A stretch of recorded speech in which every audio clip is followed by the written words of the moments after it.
Hello, welcome to Arms Career. हम लेके आए हैं नया लेक्चर और आज का टॉपिक होने वाला है रिफ्लेक्शन ऑफ लाइट। यानी आज हम लोग देखेंगे कि रिफ्लेक्शन ऑफ लाइट होता क्या है। तो सब लोग अच्छे से पढ़ाई करते रहो, लेक्चर आते ही जा रहे हैं, मन लगा के तुम लोग को पढ़ना है। पढ़ना इसलिए ज़रूरी है क्योंकि फर्स्ट टर्म नज़दीक आ गया, सिर्फ 2 ही महीना बचा हुआ है फर्स्ट टर्म में। और इस फर्स्ट टर्म का 50% कितना 50% मार्क तुम लोग को क्या होने वाला है, फाइनल में जुटने वाला है। तो सब लोग मन लगा के पढ़ो और कहीं भी कोई दिक्कत आ रहा है तो यहाँ पे जुड़ के क्या कर सकते हो, अपना डाउट क्लियर कर सकते हो। तो पढ़ाई में कोई लापरवाही नहीं करना है, एकदम स्मूथ ढंग से अपना पढ़ाई स्टार्ट करना है और पढ़ते ही रहना है। जो नहीं पढ़ रहा है पढ़ाई स्टार्ट कर दो, बहुत ही ज़्यादा ज़रूरी है पढ़ाई करना, क्योंकि ये अगर नंबर खराब हो गया, हो सकता है अगर मान लो एक केस हम लोग देखें कि अगर फाइनल ना हो तो इसी बेसिस पे तुम्हारा प्रमोशन भी होगा, फिर बाद में बहुत दिक्कत हो जाएगा। तो हाफ सिलेबस है, मस्त में पढ़ाई करो, मस्त में नहीं मस्ती में पढ़ाई करो। तो चलो आज हम लोग अपना लेक्चर स्टार्ट कर रहे हैं और लेक्चर स्टार्ट एक बहुत ही बेसिक क्वेश्चन के साथ करेंगे हम लोग। बहुत ही बेसिक क्वेश्चन, सब लोग जानते होंगे क्या होता है वो क्वेश्चन। क्वेश्चन नहीं जानते हो क्योंकि हम पूछने वाले हैं ना, आंसर सब लोग जानते होंगे कि क्या होगा। वो क्वेश्चन है what is reflection of light. Reflection of light होता क्या है? बहुत ही simple, the bouncing back of light in same medium in different direction is called reflection of light. मतलब अगर लाइट है, समझ लो ये सरफेस है, ये मेरा हाथ क्या है, 2.5 किलो का नहीं है, सरफेस है, समझ लो ये हाथ सरफेस है और इस हाथ पे लाइट पड़ा और लाइट पड़ने के बाद मीडियम सेम होना चाहिए, मीडियम कभी भी चेंज नहीं होगा। जिस मीडियम में लाइट आ रहा है उसी मीडियम में रिफ्लेक्ट करेगा। और डायरेक्शन कुछ भी हो सकता है क्योंकि डायरेक्शन का पता नहीं किस एंगल पे आके मिल रहा है, कहाँ पे आ रहा है, कितने डिग्री पे आ रहा है, तो डायरेक्शन का नहीं पता है किस साइड से आ रहा है, लेकिन मीडियम सेम होना चाहिए। मीडियम सेम होगा तभी रिफ्लेक्शन होगा। मीडियम चेंज कर दिए तो दूसरा टर्म आ जाएगा। पेशेंस रखो, उसके बारे में बताया जाएगा। तो समझो, देखो क्या होता है कि ऐसे देखो 20 टाइम ये धोखा दे दिया, किसके जैसा, नीचे कमेंट करो किसके जैसा धोखा दिया है ये। देखो धोखा दिए ही जा रहा है।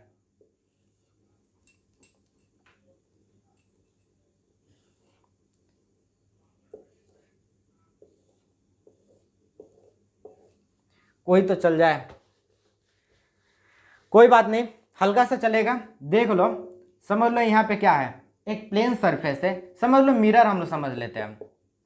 यहाँ पे लाइट आया और यहाँ से किसी दूसरे डायरेक्शन में चला गया, इसी को हम क्या बोलेंगे, रिफ्लेक्शन ऑफ लाइट बोलेंगे। लेकिन एक वर्ड इसमें आया है, वर्ड है बाउंसिंग बैक।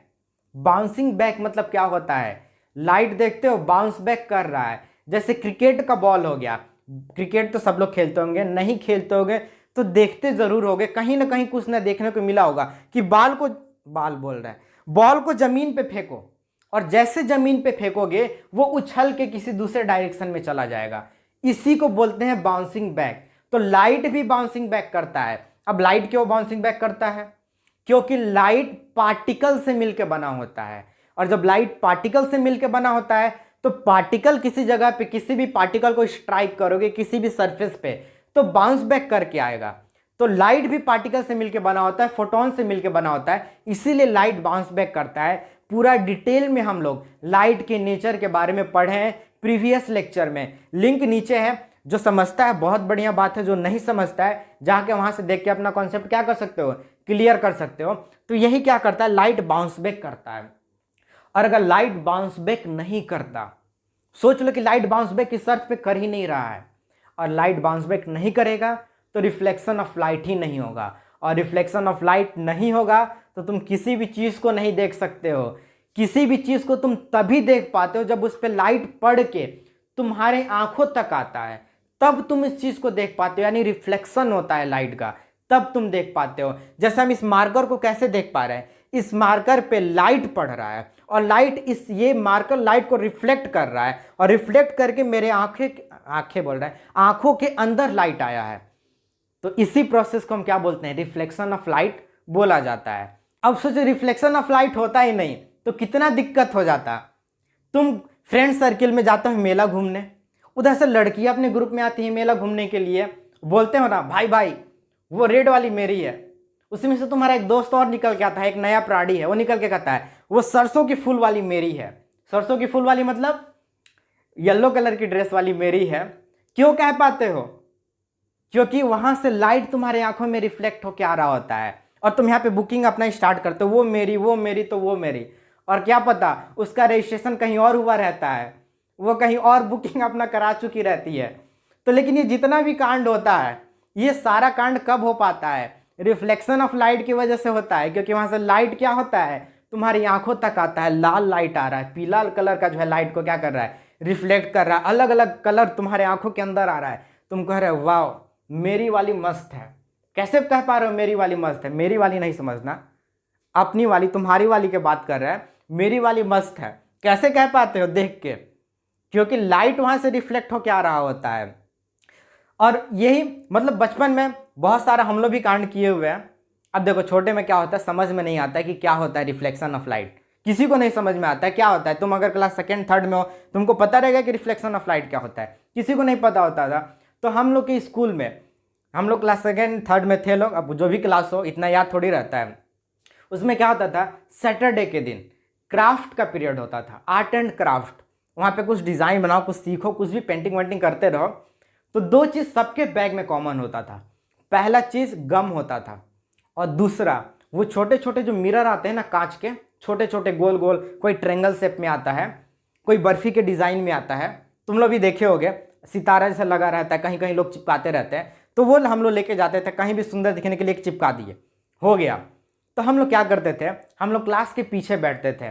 बैक बेंचर थे हम लोग ना, हैशटैग बैक बेंचर। तो बैक बेंचर हम लोग थे, पीछे बैठते थे और क्या करते थे लोग, निकाले और ऐसे लाइट आ रहा है जो सामने फ्रंट बेंच पे या साइड में जो लड़की बैठी रहती थी सब, उस पे से चमकाते थे, उसका गाल चमका देते थे हम लोग। वो मुड़ के देखती थी, लेकिन कंप्लेन वम्प्लेन नहीं होता था। उसको भी मज़ा आ रहा होता था, हम लोग को भी मज़ा आता था, कंप्लेन नहीं होता था, कुछ नहीं। स्माइल करके फिर देखी, फिर कोई दूसरा क्या किया, चमका दिया। तो ये सारा काम तुम लोग भी किए होगे, हो सकता है तुम लोग शीशा उषा से किए होगे। तो ये सारा कांड कैसे हो पाता है, रिफ्लेक्शन ऑफ लाइट की वजह से हो पाता है। तो इतना तो हम लोग बात कर लिए रिफ्लेक्शन ऑफ लाइट क्या होता है, कैसे होता है। अब देखते हैं रिफ्लेक्शन ऑफ लाइट जो हम लोग पढ़ रहे हैं, इसमें कुछ टर्म आता है। तो थोड़ा डायग्राम बना के हम लोग देखते हैं कि कौन कौन सा टर्म आता है। तो देखो यहाँ पे वो टर्म है, इसको मिटाते हैं हम और सबसे पहले एक डायग्राम बनाते हैं। डायग्राम हो गया ये तो चल ही नहीं रहा है, क्या हो गया इसको। समझो यहाँ से लाइट आ रहा है और यहाँ से लाइट पास कर गया, और ये तुम्हारा क्या है, ये प्लेन सरफेस है तुम्हारा, कोई भी प्लेन सरफेस, शीशा सा कुछ भी मान लो। अब देखो ये जो लाइट आ रहा है, इस लाइट का नाम है इंसिडेंट रे, और ये जो लाइट इससे टकराने के बाद गया इसको हम बोलेंगे रिफ्लेक्टेड रे। और बीच में एक जो है इस सरफेस के परपेंडिकुलर एक लाइन आता है। किस सरफेस के, ये जो सरफेस है इस सरफेस के परपेंडिकुलर एक लाइन आता है, इसको हम क्या बोलते हैं, इसको हम बोलते हैं नॉर्मल। तो जो लाइट स्ट्राइक कर रहा है, जो लाइट आ रहा है, इसको बोलेंगे इंसिडेंट। टकराने के बाद लाइट जो आया उसको हम बोलेंगे रिफ्लेक्टेड, और बीच में जो परपेंडिकुलर होगा उसको हम क्या बोलेंगे, नॉर्मल बोलेंगे। अब यही तुम्हारा क्या है, ये जो तुमको दिखाई दे रहा है, एक चीज इसमें कॉमन चीज तुमको दिखाई दे रहा होगा कि इंसिडेंट, रिफ्लेक्टेड और नॉर्मल सभी एक पॉइंट पे है, सेम प्लेन में एक ही पॉइंट पे है। और यही तुम्हारा क्या है, यही लॉज ऑफ रिफ्लेक्शन का रूल नंबर 1 है। और रूल नंबर 1 क्या कहता है, incident ray, reflected ray, normal all lie in the same plane at the point of incidence, यानी इंसिडेंस वाले पॉइंट पे ही सेम होगा। तो ये रूल नंबर 1 हो गया। अब इसी से दूसरा रूल बना हुआ है, इसी से क्या बना हुआ है, दूसरा रूल बना हुआ है। तो दूसरा रूल क्या कहता है, अब देखो दूसरा रूल में क्या कह रहा है। अब देखो यहाँ पे इंसिडेंट रे और नॉर्मल के बीच में यहाँ पे एंगल बन रहा है कि नहीं बन रहा है, इस एंगल को हम बोलते हैं एंगल ऑफ इंसिडेंस। क्या बोलते हैं, एंगल ऑफ इंसिडेंस। और यहाँ पे नॉर्मल और रिफ्लेक्टेड रे के बीच में एक एंगल बन रहा है, इसको हम बोलेंगे एंगल ऑफ रिफ्लेक्शन। और ये एंगल हमेशा आपस में बराबर होगा, यानी angle of incidence equal to the angle of reflection. यानी एंगल ऑफ इंसिडेंस को एंगल आई भी बोला जाता है। क्या बोला जाता है, एंगल आई इक्वल होगा एंगल आर के। अब देखो ये एंगल और ये एंगल आपस में बराबर है, तो ये एंगल और ये एंगल आपस में बराबर होगा कि नहीं होगा? ये भी एंगल आपस में बराबर होगा। तो ये हमारा रूल नंबर 2 हो गया लॉज ऑफ रिफ्लेक्शन का। तो अभी तक जितना भी हम लोग पढ़े हैं सारे का डेफिनेशन स्क्रीन पे है। ये टोटल 2 फोटो में आएगा, एक के बाद एक करके। तो जो भी दिया हुआ है सबको नोट डाउन करना है, स्किप नहीं करना है। और नोट डाउन करने के बाद हम लोग क्या करेंगे, सेकेंड लॉ पे बेस्ड कुछ क्वेश्चन को देखेंगे लोग। तो सारे लोग अभी तक नोट डाउन कर लिए होंगे। हाँ, तो चलो अब हम आगे पढ़ाई करते हैं। तो आगे हम लोग क्या करेंगे, आगे हम लोग न्यूमेरिकल बनाएंगे।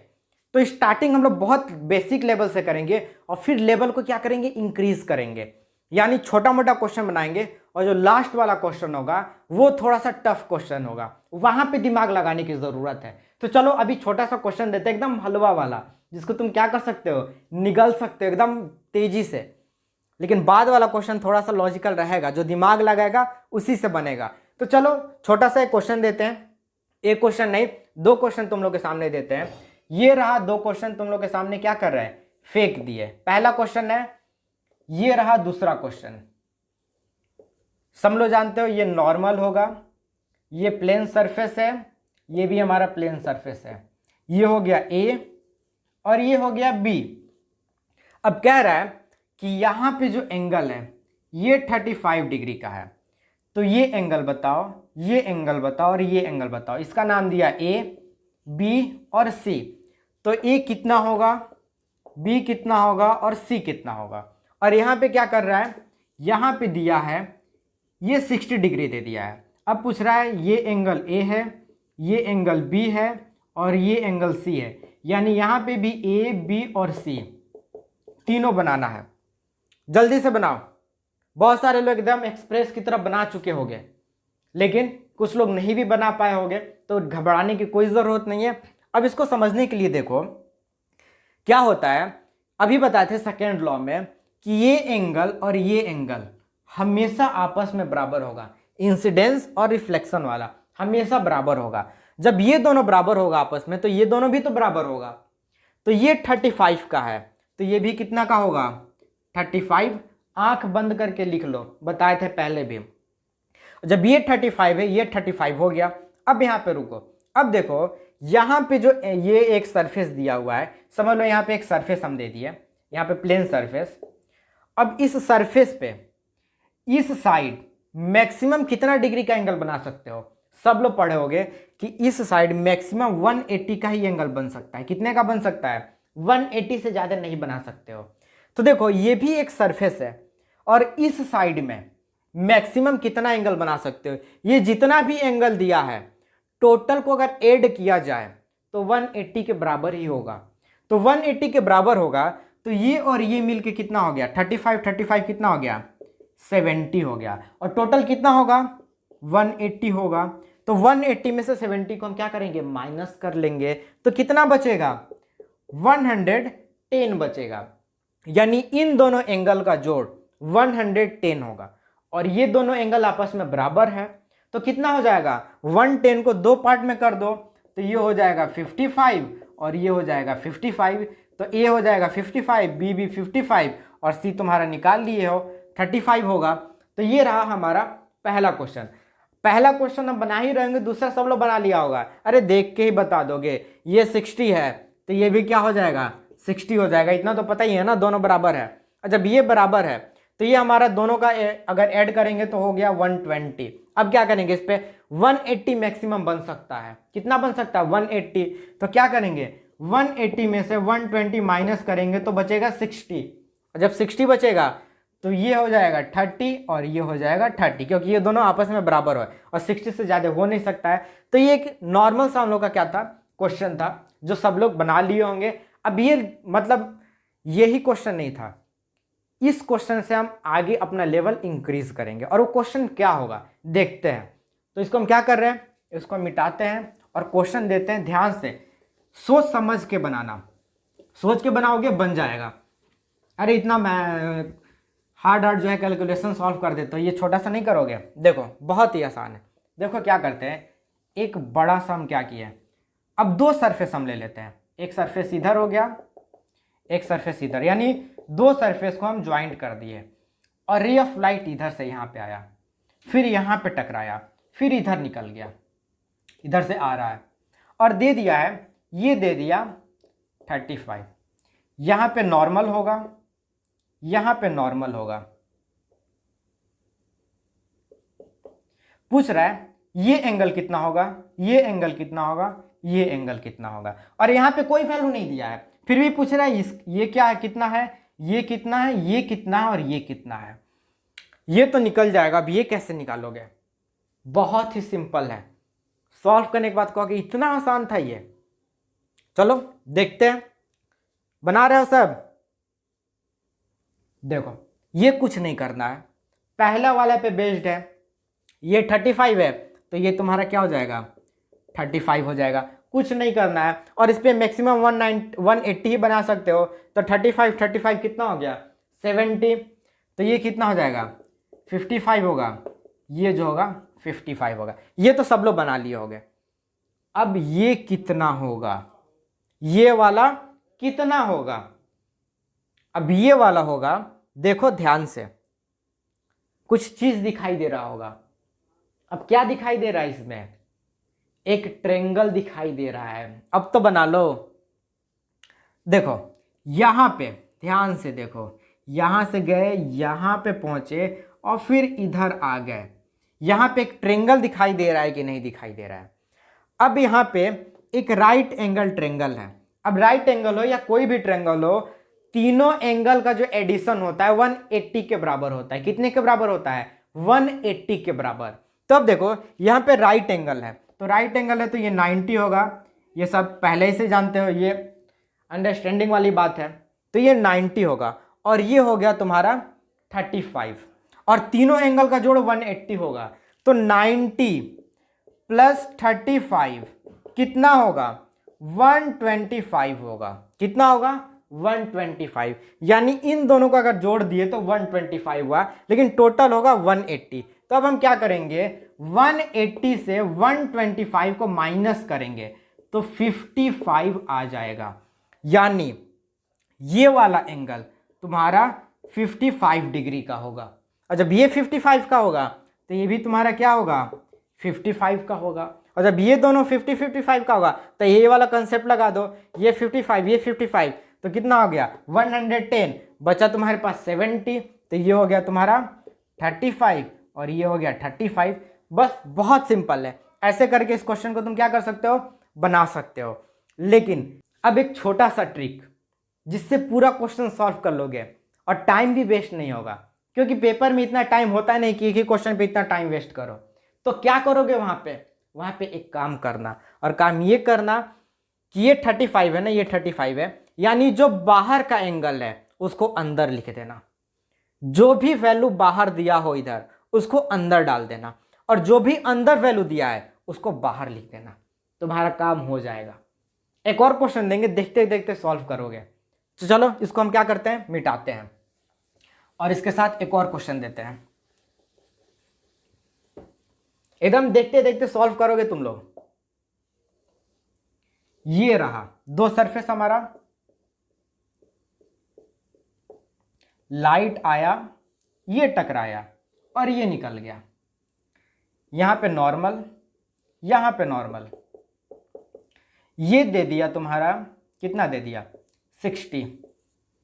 अब बताओ सारा एंगल, कुछ नहीं, ये 60 है, ये 60 होगा, और जब ये 60 है तो ये तुम्हारा 30 होगा और ये 30 होगा। ये तो निकाल ही लिए होगे। अब क्या करना है, अब करना ये है, तो जो अंदर है सॉरी जो बाहर है उसको अंदर डाल देना है।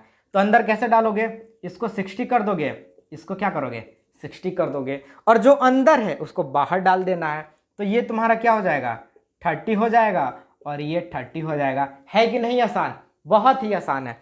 और किसी को लग रहा है कि गलत है तो चेक कर सकते हो। देखो कैसे चेक करोगे, यहाँ पे राइट एंगल ट्रेंगल है तो ये 90 डिग्री होगा, होगा ना 90 डिग्री। अब देखो 60 और प्लस 90 कितना हुआ, क्योंकि ये 60 है और ये 90 है, और यहाँ का जो ट्रेंगल है कितना होगा 180 होगा।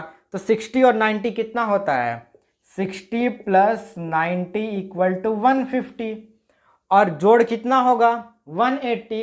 अब 180 में से 150 को माइनस करोगे तो कितना बचेगा 30 बचेगा। 180 में से 150 को माइनस करोगे तो कितना बचेगा 30 बचेगा। तो देखो ये 30 है कि नहीं है, और जब ये 30 है तो ये भी 30, और जब ये 30 कितना हो गया 60, और इस पे मैक्सिमम एंगल कितना बनेगा 180 का एंगल बनेगा। तो 60 ये हो गया, तो ये कितना होगा 120, यानी 60 और 60 हाफ कर दोगे 120। देखो कितना आसान है। और क्या करें, थोड़ा सा लेवल और इंक्रीज कर दे। अब बोले कि अच्छा तुम बहुत तेज हो गए हो, चलो थोड़ा सा और टाइम लगाने के लिए एक और दे दे सरफेस, और यहां से टकरा के इधर लाइट निकाल दे। अब बोले यहां पे बना के दिखाओ, तो ये वाला प्रोसेस लगाओगे ना तो यहां पे भी निकलेगा, लेकिन क्या करना है उतना टाइम वेस्ट नहीं करना है। तो क्या करोगे, जो वैल्यू यहां पे है एग्जैक्ट इधर लिख देना है। इधर तो चेंज करते थे ना हम लोग, लेकिन यहां पे और यहां पे हम लोग क्या करेंगे, यहां पे चेंज करना और यहां पे एग्जैक्ट लिखना। यानी ये 60 है तो इसको 60 कर दोगे, ये 60 है तो इसको 60 कर दोगे, ये 30 है तो इसको 30 कर दोगे, और इसको भी क्या करोगे 30 कर दोगे। निकाल लो, कैसे निकाल लोगे, ये तुम्हारा होगा 90 डिग्री, और 90 और 30 कितना होता है, 90 और 30 कितना होता है, कितना 120, 90 प्लस 30 120, और 120 और इसका पूरे एंगल का जोड़ कितना होगा, पूरा एंगल का जोड़ होगा 180। तो 180 में से 120 माइनस करोगे तो 160 होगा। तो ऐसे भी करके निकाल सकते हो, या एग्जैक्ट अपोजिट लिख सकते हो और इधर चेंज कर सकते हो। तो ये था, जल्दी से इसको नोट डाउन कर लो। तो ये था हम लोग का जो है क्वेश्चन था। हमको नहीं लगता है कि यहाँ पे कहीं भी किसी को कोई डाउट होने वाला है। एकदम सुपर फास्ट की तरह सब लोग बनाओगे। तो ऐसे ही क्या करते रहो, पढ़ाई करते रहो, और आगे जो भी लेक्चर आएगा उसको देखते रहना। अगले लेक्चर में हम लोग इमेज फॉर्मेशन के बारे में बात करेंगे। तब तक के लिए क्या करते रहो, फील द नॉलेज।